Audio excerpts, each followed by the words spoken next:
नमस्कार मित्रों, आज के इस वीडियो में एक बार फिर से आप सभी का बहुत बहुत हार्दिक स्वागत है। आज हम हिंदी इतिहास के अंतर्गत आदिकाल के बारे में जितनी भी जानकारी है उन सभी जानकारी को ट्रिक की सहायता से याद करने का प्रयास करेंगे, जहां से आपकी परीक्षा में प्रश्न पूछे जाते हैं। तो सबसे पहले आप देख पा रहे हैं आदिकाल, और बात करें आदिकाल की तो आदिकाल के अंतर्गत सबसे पहले हम लोग इसकी पूर्व पीठिका देखेंगे, यानी कि पीठिका जिसे आप कहते हैं भूमिका। भूमिका की बात करें तो इसके पीठिका के संदर्भ में, भूमिका के संदर्भ में आचार्य रामचंद्र शुक्ल जी द्वारा वर्णित आदिकाल के संदर्भ में कुछ बातें हैं जिन्हें हम लोग देखेंगे। बात करें पहला कथन इनका है तो आचार्य रामचंद्र शुक्ल जी ने पहला कथन कहा है कि प्राकृत की अंतिम अभ्रंश अवस्था से ही हिंदी साहित्य का आविर्भाव माना जा सकता है। क्या कह रहे हैं? शुक्ल जी ने कहा कि जो प्राकृत की अंतिम अभ्रंश अवस्था है उसी अंतिम अभ्रंश अवस्था से हिंदी साहित्य का आविर्भाव हुआ, ऐसा माना था। किसने माना है? शुक्ल जी ने माना है। दूसरी बात, आचार्य रामचंद्र शुक्ल जी कह रहे हैं कि हिंदी साहित्य के जो आदिकाल का समय है क्या है? संमत 1050 से लेकर के संमत 1375 ईस्वी, अर्थात महाराज भोज के समय से लेकर के हमीर देव के समय के कुछ पीछे तक माना जाता है। तो अब टाइम क्या बता रहे हैं? टाइम इन्होंने बताया कि भैया देखिए संमत 1050 से संमत 1375 तक, यानी मोटा मोटा क्या, महाराज भोज के समय से लेकर के अंतिम जो राजा थे हमीर देव के कुछ पीछे तक का जो समय है उसे हम लोग आदिकाल कहते हैं। ठीक है ना। आगे विशेष बात बता रहे हैं कि जो राजश्रित कवि और चरण जिस प्रकार नीत श्रृंगार आदि फुटकल दोहे राजसभाओं में सुनाया करते थे, उसी प्रकार अपने आश्रयदाता राजाओं के पराक्रमपूर्ण चरित्रों या गाथाओं का वर्णन भी किया करते थे। तो यही प्रबंध परंपरा रासों के नाम से है ना पाई जाती है, जिसे लक्ष्य करके मैंने इस काल को वीरगाथा काल कहा। मैंने का मतलब रामचंद्र शुक्ल जी ने इस काल को ही क्या कर दिया? वीरगाथा काल कहा। कहने का आशय यह है कि आप से प्रश्न पूछा जाता है कि वीरगाथा काल किसने दिया, तो वीरगाथा काल रामचंद्र शुक्ल ने दिया। वीर किसकी गाथा है? आपको बताया गया है ट्रिक में, वीरगाथा रामचंद्र जी की है। कौन सी गाथा है? वही रामायण को ले लीजिएगा। तो वीरगाथा रामचंद्र जी की इन्हीं की वीरगाथा काल की बात करें तो रामचंद्र शुक्ल जी हैं। ठीक है ना। चलिए, अब इन्होंने बताया क्यों कहा, एक प्रश्न ये बन सकता है कि वीरगाथा काल इन्होंने क्यों कहा, तो दिमाग में रख लीजिएगा क्यों। क्योंकि उस समय जितने भी राजकवि थे सभी अपने राजाओं के है ना पराक्रम और यश का और चरित्र का जो है गान करते थे, है ना, उनकी वीरता का गान करते थे।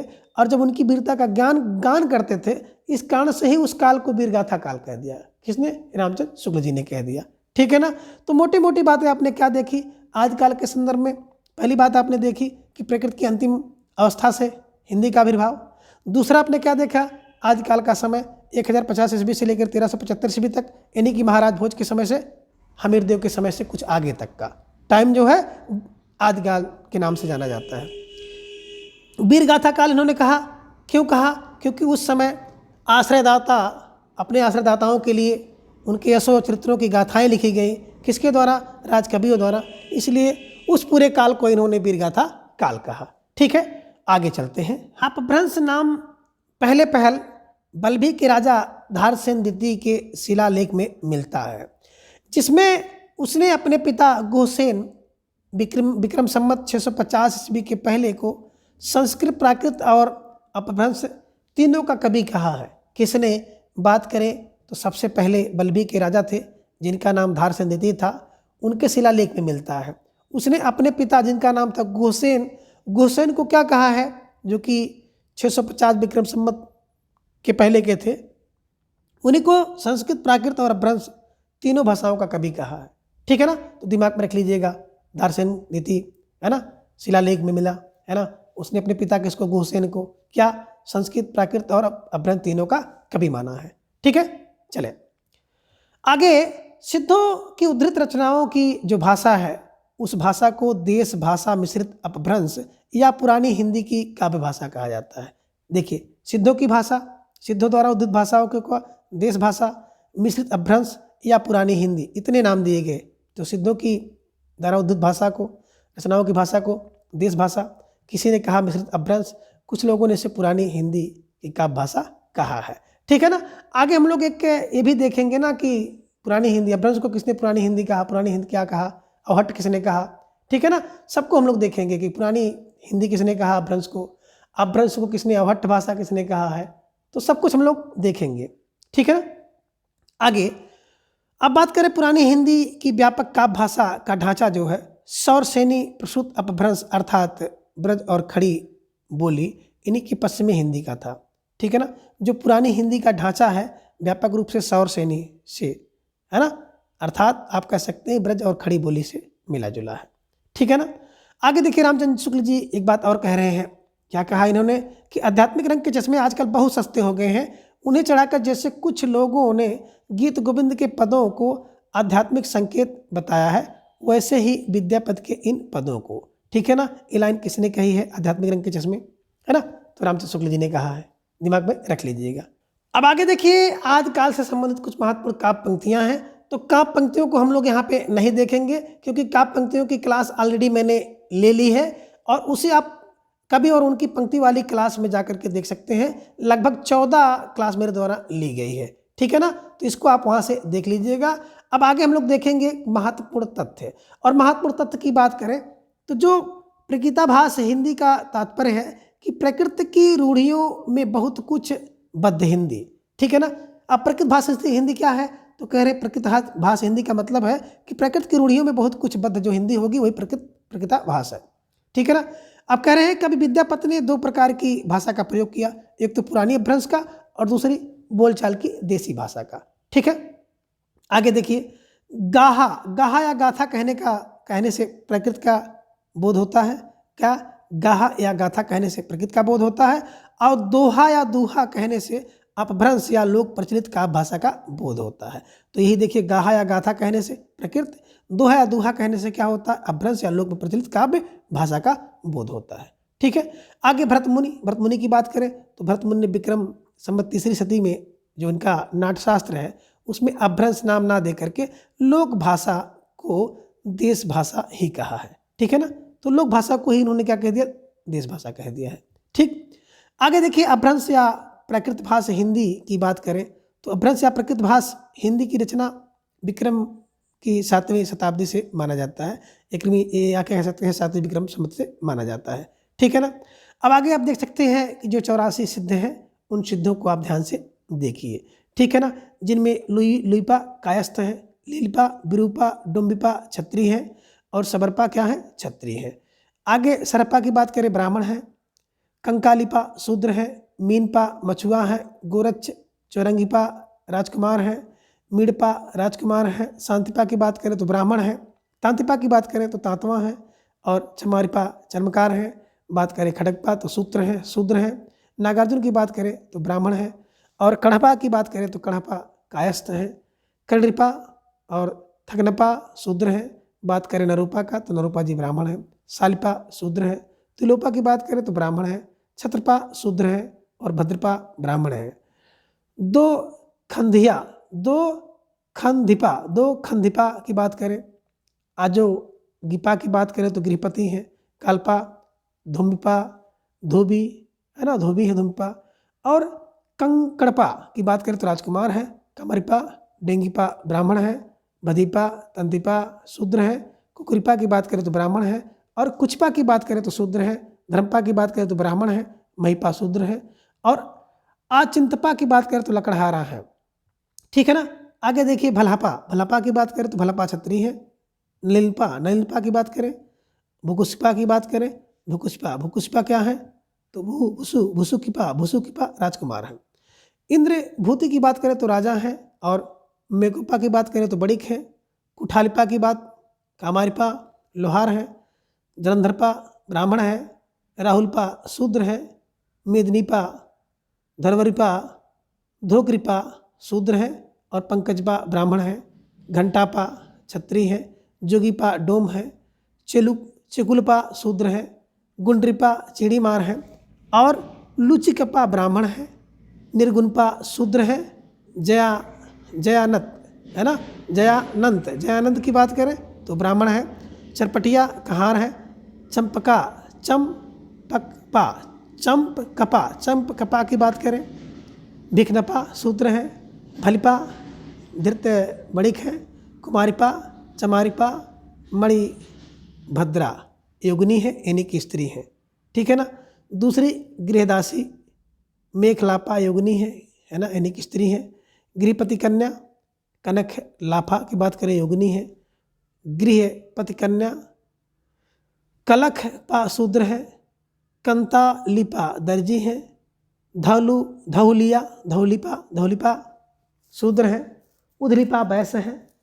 कपालपा शूद्र है। किलपा राजकुमार है। सागरपा राजा है।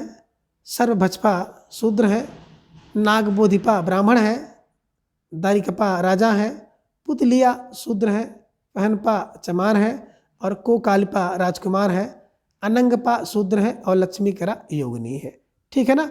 बात करें ये योगिनी राजकुमारी है लक्ष्मीकरा। लक्ष्मीकरा क्या है? योगिनी राजकुमारी है। आगे है समुदपा और भलिपा ब्राह्मण है। कैसे दिमाग में रखें। अब आगे इन जो 4 महिला योगिनी है, तो इन 4 महिला योगिनी को कैसे दिमाग में रखें। कभी कभी प्रश्न यहाँ से बन जाता है, तो दिमाग में रख लीजिएगा और एक ट्रिक बना लीजिएगा। क्या? बोले सर मणि में। क्या हुआ? मणि में किसने? बोले कनक ने। क्या? बोले सर लक्ष्मी पाया। तो यहाँ पे हो गया मणि। मणि से क्या हो गया? मणि मेखला। कौन मेखला? मणि मेखला। अभी आपने देखा था, तो कौन हो गया? मणि मेखला। दूसरा क्या हो गया? मे से हो गया मेखलाफा। तो मणि से मणि मेखला, मे से हो गया मेखलाफा, कनक से हो गया कनक लापा और लक्ष्मी से हो गया लक्ष्मी करा। तो ये 4 योगिनी जो हैं कौन कौन है? बोले सर मणि में क्या करो? मणि में कनक ने लक्ष्मी पाया, तो मणि से हो गया मणि मेखला, मे से हो गया मेखलापा, लक्ष्मी पाया से हो गया लक्ष्मी करा और कनक ने पाया तो कनक लापा। तो मणि में क्या? बोले मणि में कनक ने लक्ष्मी पाया।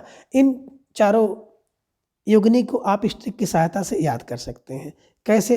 देखिए मणि में तो मणि भद्रा पा, मे से हो गया मेखलापा, कनक से हो गया कनकलापा योगिनी है। क्या पाया? बोले लक्ष्मी पाया, तो हो गया लक्ष्मी करा। तो दिमाग में रख लीजिएगा। ठीक है ना, आपको याद हो जाएगा। आगे बात करें सिद्धों में सबसे पुराने कौन है? बोले सरह हैं, जिन्हें सरोज वज्र भी कहा जाता है। सबसे सिद्धों में सबसे पुराने सरोज वज्र हैं। महासुखवाद का प्रवर्तन किसने किया? तो महासुखवाद का प्रवर्तन तो वज्रयान शाखा में हुआ है। और महासुख का अर्थ है कि आनंद स्वरूप ईश्वरत्व। ठीक है ना, जिसमें प्रज्ञा और उपाय की योग से इस महासुख दशा की प्राप्ति मानी गई है। ठीक है। आगे है गोरखनाथ का जो नाथ पंथ है, वो मूल रूप से वज्रयान शाखा का ही रूप है।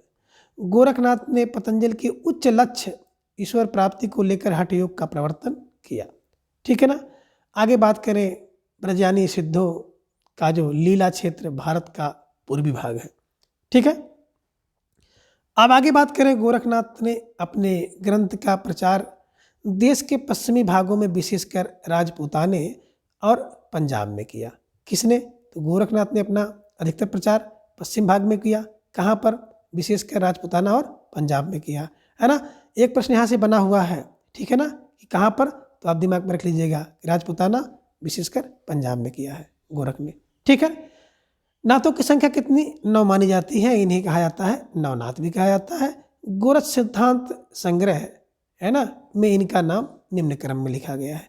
इन्हीं की गोरख सिद्धांत, ठीक है ना, संग्रह में इनका क्रम इसी प्रकार से बताया है कि नागा जड़ हरिश्चंद्र, है ना, सत्यनाथ, भीमनाथ, गोरक्षनाथ, चरपट, जलंधर और मलयार्जुन। ठीक है ना। तो आप कह सकते हैं कि नागा जड़ हरिश्चंद्र कहावत, सत्य भीम गोरख मोहि भावत, चरपट जल में मलयार्जुन, क्रम से 9 नाथ तुम गिन। ठीक है। क्या हो गया? नागा जड़, एक दिमाग में रखिएगा, नागा जड़ होता है, नागा जड़ है। क्यों? नागा को जड़ लगेगी, झंडी लगेगी। क्यों लगेगी? क्योंकि नंगा है। हरिश्चंद्र हमेशा सत्य बोलेंगे, दिमाग में रख लीजिएगा, हरिश्चंद्र सत्य बोलते हैं। भीम बली है तो गो की रक्षा करेंगे। ठीक है ना।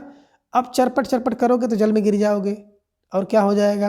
बोले और मलयार्जुन हो जाएगा। मल युद्ध अर्जुन करेंगे।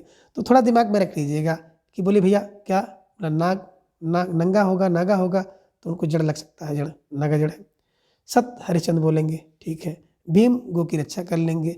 चरपट से क्या करोगे, चरपट से चढ़क के कहाँ जल में गिर जाओगे, और क्या हो जाएगा, मलयार्जुन, मलया युद्ध कौन, अर्जुन करेगा। तो दिमाग में रख लीजिएगा, आसानी से याद हो सकता है, ठीक है। आगे हम लोग बात करें अपभ्रंश साहित्य की, तो डॉक्टर राम कुमार वर्मा ने अपभ्रंश भाषा के प्रथम कवि शंभु को हिंदी का प्रथम माना है। तो शंभु को प्रथम कवि कौन माना, राम कुमार वर्मा जी ने मान लिया कि अपभ्रंश का जो प्रथम कवि है वो शंभु है। शंभु हिंदी का प्रथम कवि है। शंभु की बात करें तो शंभु का जो 8वीं सदी यानी कि 783 ईस्वी के आसपास इनका जन्म हुआ था, और शंभु को ही जैन परंपरा का प्रथम कवि भी माना जाता है। तो जैन परंपरा का प्रथम कवि है ना, और शंभु को प्रथम कवि राम कुमार वर्मा ने माना। 783 ईस्वी के आसपास इनका जन्म हुआ था।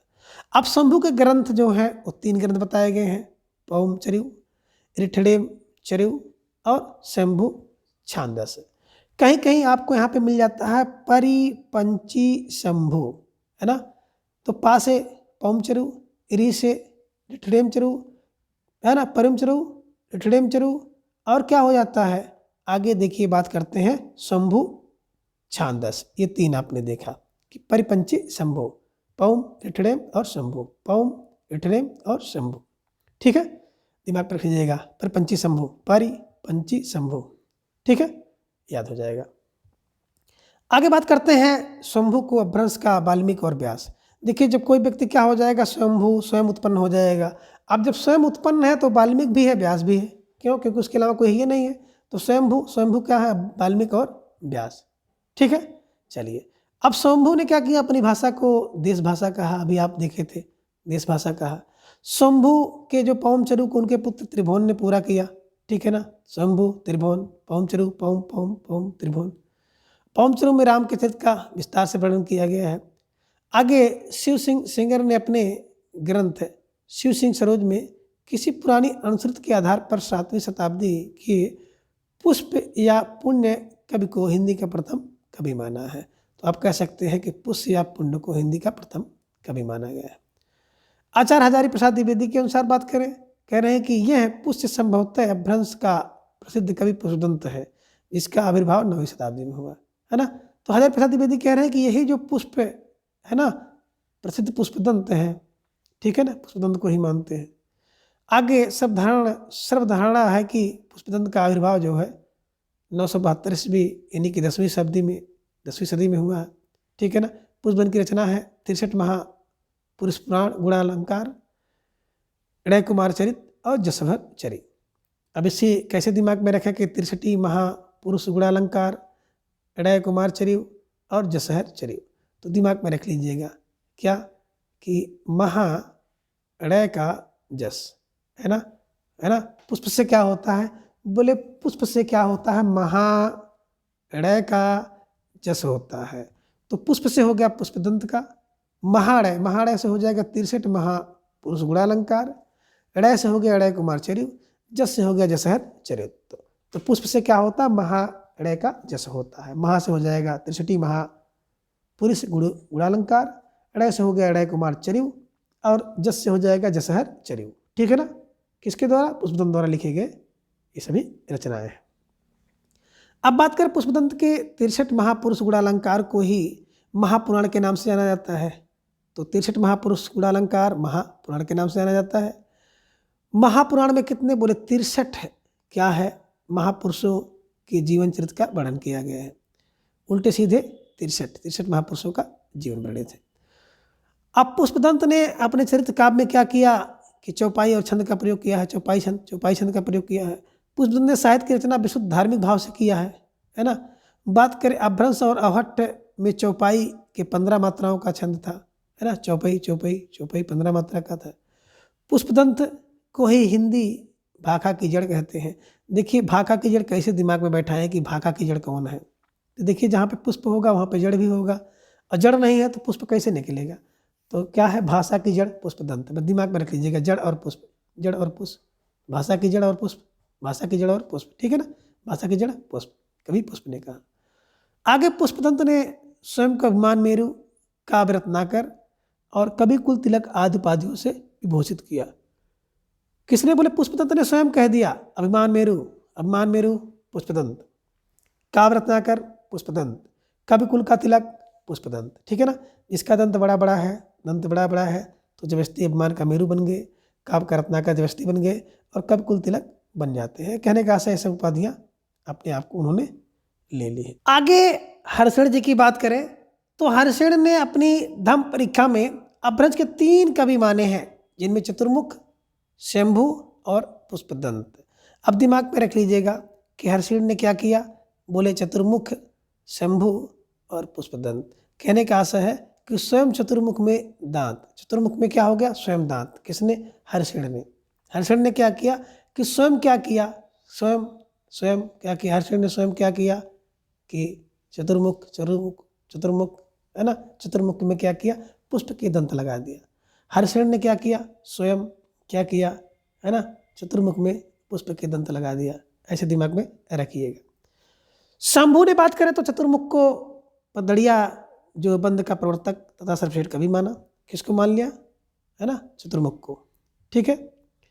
अब जो पद्धरी है, ये पद्धरी क्या है? बोले 16 मात्रा का मात्रिक छंद है और इस छंद के नाम से इस पद्धति पर लिखे जाने वाले काव्यों को पद्धड़िया बंद कहा जाता है। ठीक है ना। देखिए पद्धरी एक से क्या है? छंद है और इस छंद से काव्य जो लोग इस पद्धति पे लिखते थे उन्हें पद्धड़िया बंद भी कहा जाता था। बात करें पुष्पदंत की तो पुष्पदंत जो है मान्यखेट के प्रतापी राजा कर्ण के महाअमात्य भीम के स्वभाव कवि थे। धनपाल वाकपति राज मुंज के कवि तथा सभारत्न थे, जिन्हें मुंज ने सरस्वती की उपाधि दी थी। तो ठीक है ना, धनपाल को मुंज ने है ना क्या किया था? सरस्वती की उपाधि दे दिया था। ठीक।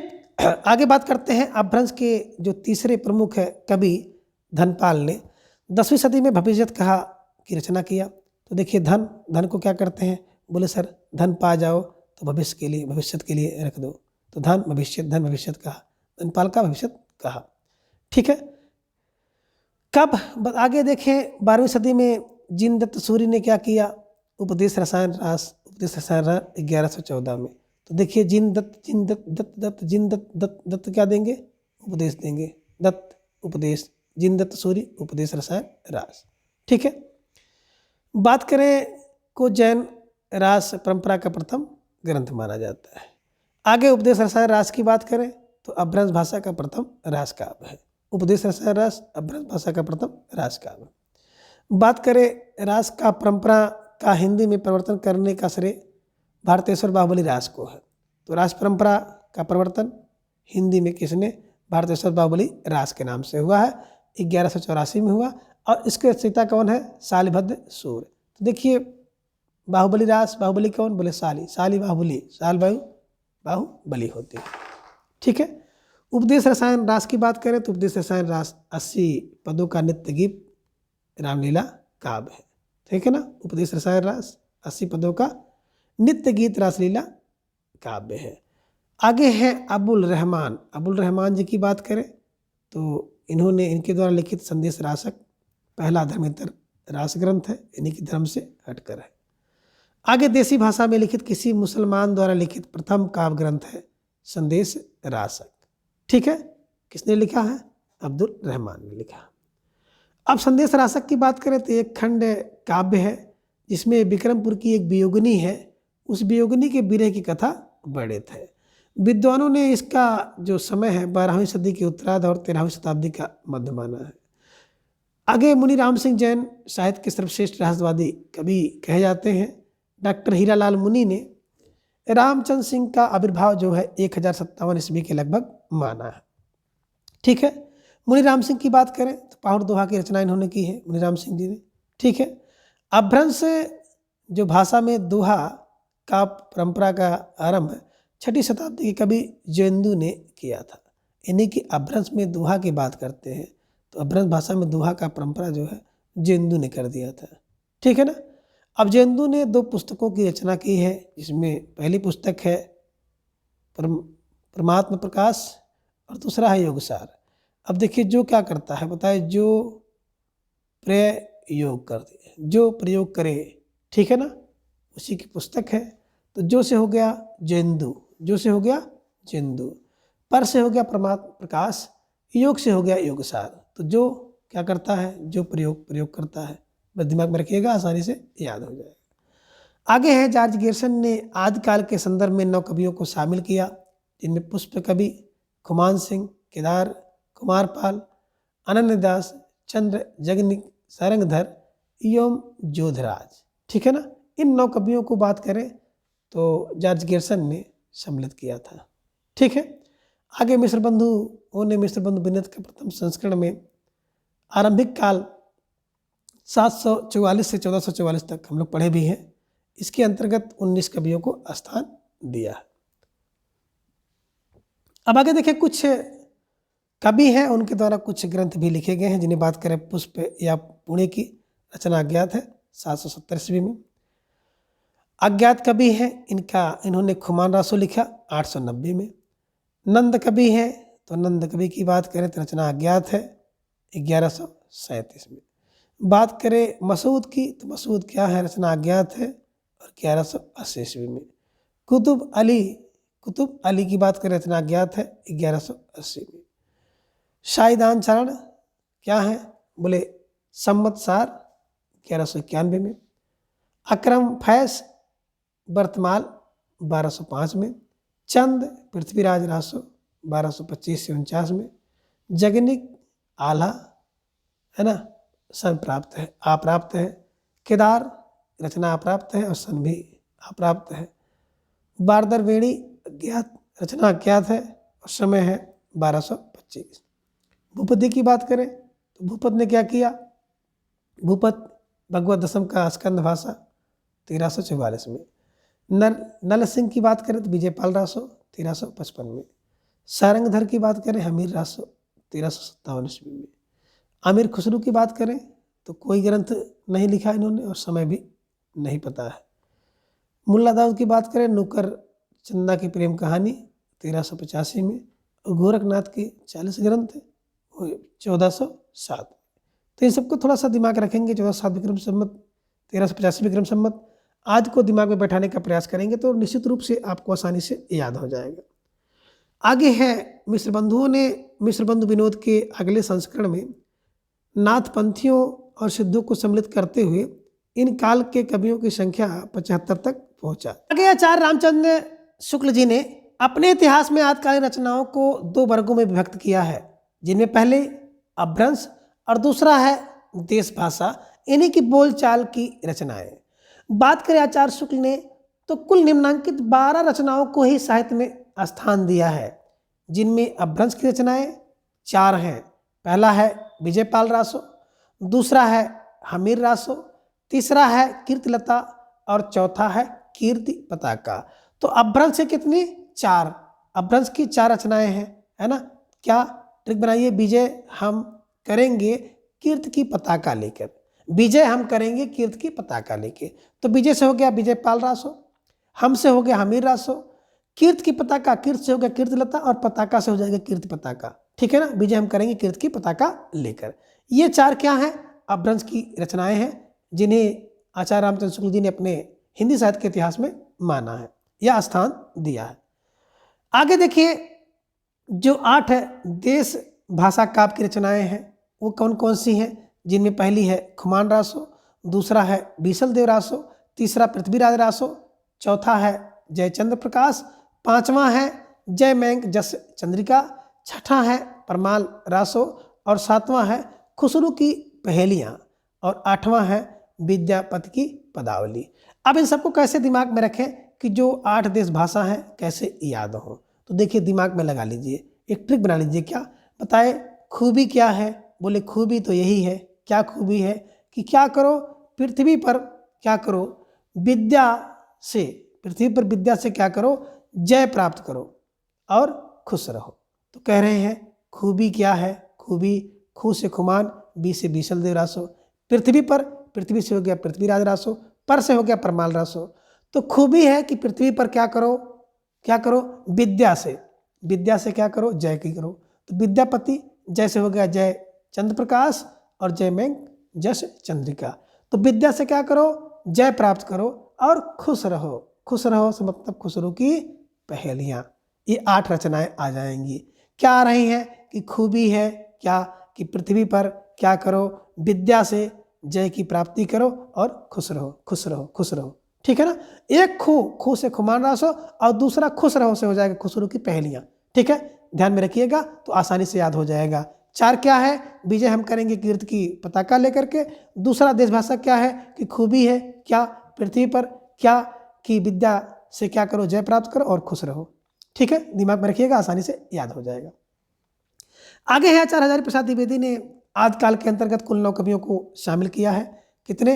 9। हजारी 9 आदिकाल के कवियों को शामिल किया है। आगे बात करें, हेमचंद्र ने गुजरात के सोलंकी राजा जिनका नाम था सिद्धराज जयसिंह और उनके भतीजे कुमार पाल के दरबार में रहते थे। कौन? हेमचंद्र। ठीक है ना। तो हेमचंद्र कहाँ रहते थे? सिद्धराज जयसिंह और उनके भतीजे जिनका नाम था कुमार पाल। ठीक है ना। बात करें आचार्य के व्याकरण का नाम था सिद्ध हेमचंद शब्दानुशासन। किसका? हेमचंद्र का। हेमचंद्र का व्याकरण क्या था? सिद्ध हेमचंद्र शब्दानुशासन। ठीक है।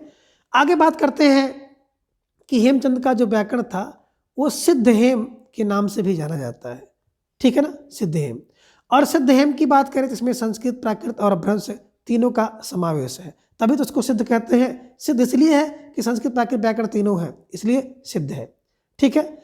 अब हेमचंद्र क्या है? प्रसिद्ध जैन आचार्य थे और इनका जन्म 1088 ईस्वी में हुआ था।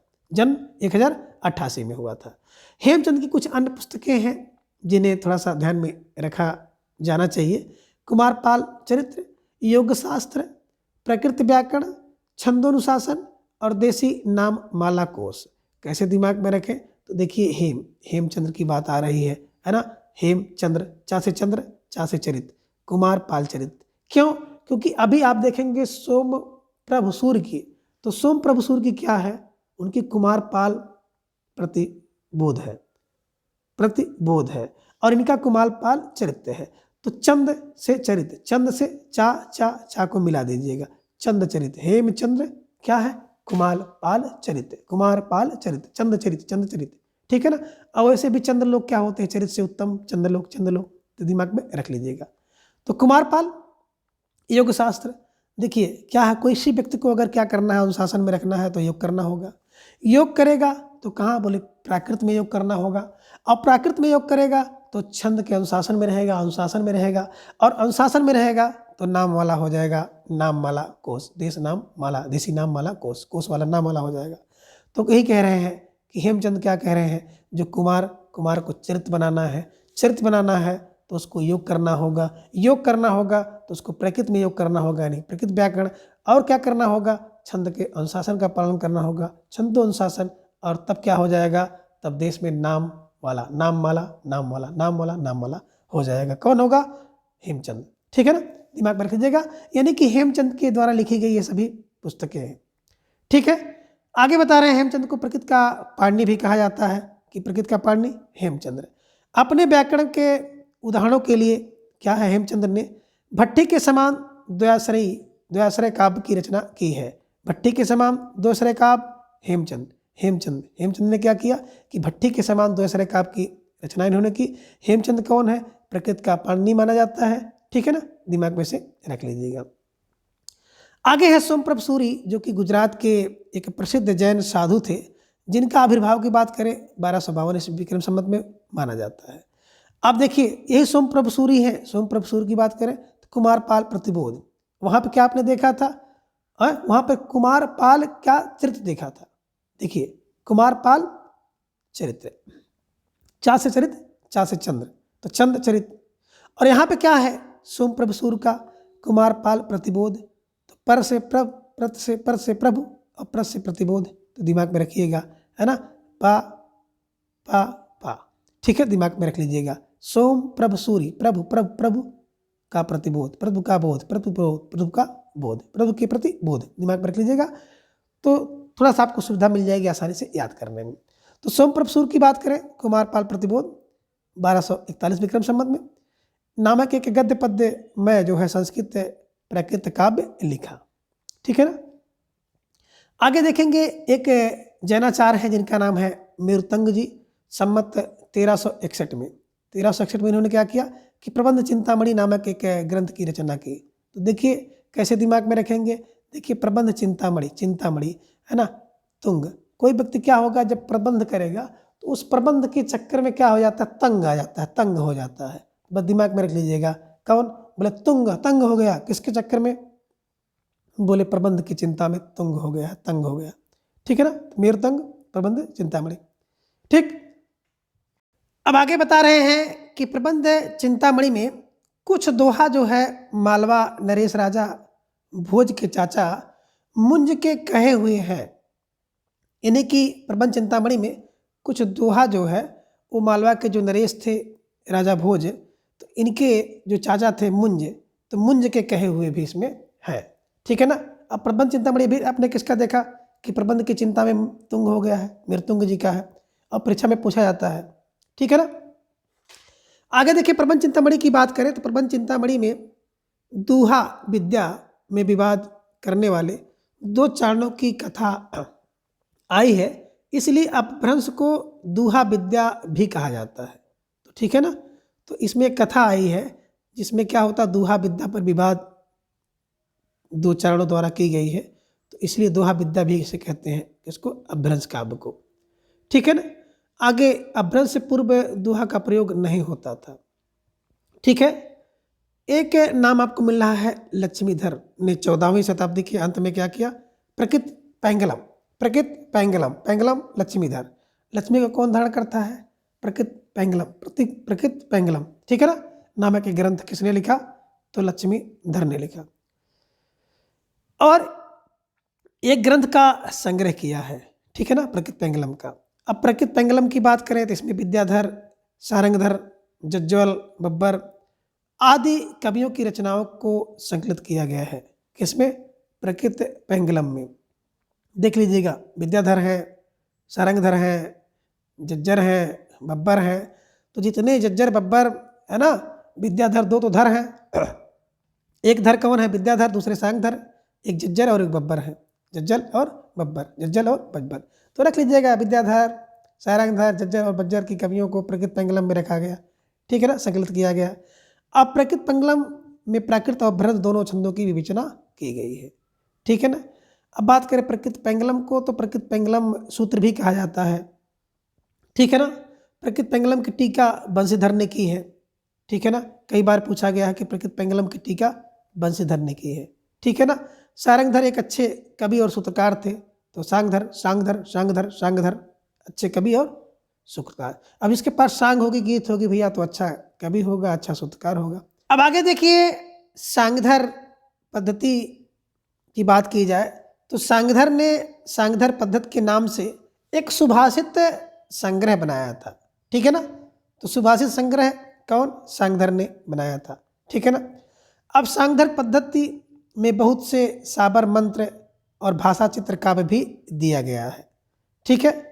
आचार्य शुक्ल ने प्रकृत पैंगलम के कुछ छंद के आधार पर हमीर रासो ग्रंथ के अस्तित्व की कल्पना की, जिसकी रचनाकार सारंगधर है। ठीक है ना। कह रहे हैं कि जो प्रकृत पैंगलम है, इसी प्रकृत पैंगलम के कुछ छंद जो है किसने? हमीर रासो ग्रंथ में देखने को मिलते हैं। और हमीर रासो किसकी है? सांगधर की, है ना। सांगधर, सांगधर, सांगधर। देखिए कोई व्यक्ति क्या करता है, जो सांगधर वाला होता, सांग होता है ना, वो हमीर होता है, हमीर होता है। ठीक है। आगे बात करें राहुल सांकृत्यायन ने, तो जज्जल नामक किसी कवि को इसका रचयिता घोषित किया है। ठीक है ना। जज्जल नामक किसी कवि को, किसका? प्रकृत पैंगलम का। ठीक है, दिमाग में रख लीजिएगा।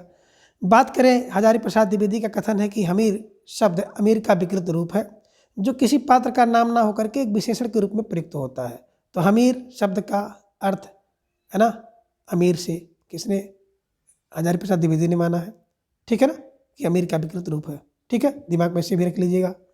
आगे शिव सेंगर जी के अनुसार कौन बता रहे हैं कि चंद की जो औलाद में सांगधर हुए थे, जिन्होंने क्या किया? हमीर गौरा और हमीर काव्य भाषा में बनाया था।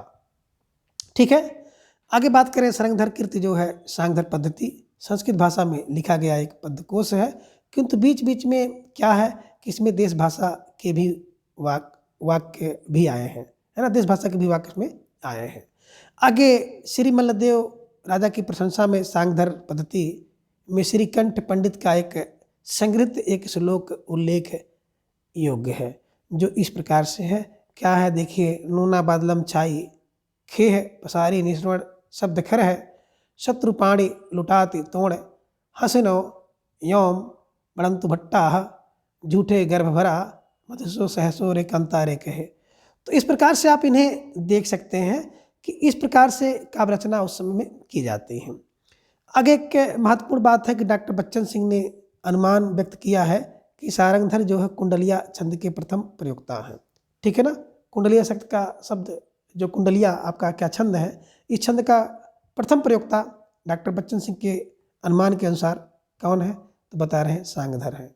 ठीक है ना, तो इसे दिमाग में थोड़ा सा रखिएगा और कोशिश करिएगा ताकि आपको आसानी से याद हो जाए। हाँ, इसके बाद जब जून में हम लोग हिंदी साहित्य का इतिहास पढ़ेंगे, आदिकाल आदि को पढ़ेंगे, तो वहाँ पर हम लोग इसको बहुत विस्तृत रूप से पढ़ेंगे। ठीक है ना, तो आज के इस वीडियो में बस इतना। अगले वीडियो में हम इसके अगले भाग को जानेंगे। तब तक के लिए धन्यवाद, नमस्कार, बाय।